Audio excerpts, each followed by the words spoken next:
आयुष्यात वेळोवेळी कामा येतील सुधा मूर्तींचे विचार. इन्फोसिसचे संस्थापक नारायण मूर्ती यांच्या पत्नी समाजसेविका आणि लेखिका सुधा मूर्ती यांचे प्रेरणादायी विचार.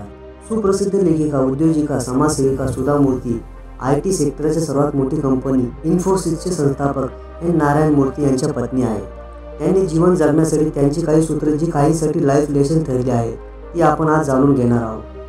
नंबर 1. जिने चढत असताना आपल्या मागे असलेल्याला लाथ मारून खाली पाडणं सोपं आहे, पण एक गोष्ट लक्षात ठेवा की तुम्ही कायम टॉपवर राहू शकणार नाही.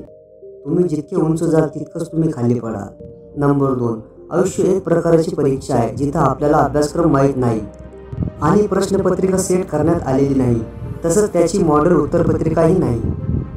नंबर 3. आपण आपल्या मुलांना 2च गोष्टी देऊ शकतो ज्या जीवन जगण्यासाठी फार महत्त्वाच्या आहे. पहिली म्हणजे स्ट्रॉंग रूट्स आणि दुसरी म्हणजे जीवनात भरारी घेण्यासाठी शक्तिशाली पंख. या गोष्टीच्या मदतीने ते आयुष्यात उंच भरारी घेऊ शकतात आणि स्वतंत्रपणे राहू शकतात. नंबर 4. कृतीविना नुसती दूरदृष्टी हे केवळ स्वप्न आहे.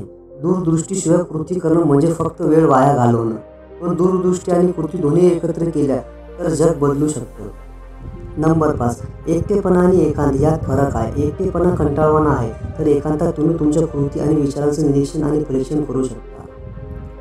नंबर 6. आग दुसऱ्या आगीने विझवता येत नाही, केवळ पाणीच परिस्थितीत बदल करू शकतो. नंबर 7. जर तुम्ही सर्वांना संतुष्ट करण्याचा प्रयत्न केला तर तुम्ही कोणालाही संतुष्ट करू शकणार नाही. नंबर 8. इतरांच्या आनंदासाठी आपलं जीवन जगणं अशक्य आहे. आणि नंबर 9. पैसा ही एक अशी गोष्ट आहे जी क्वचितच लोकांना एकत्र आणते, जास्त वेळ ही लोकांना एकमेकांपासून दूर ठेवते. धन्यवाद.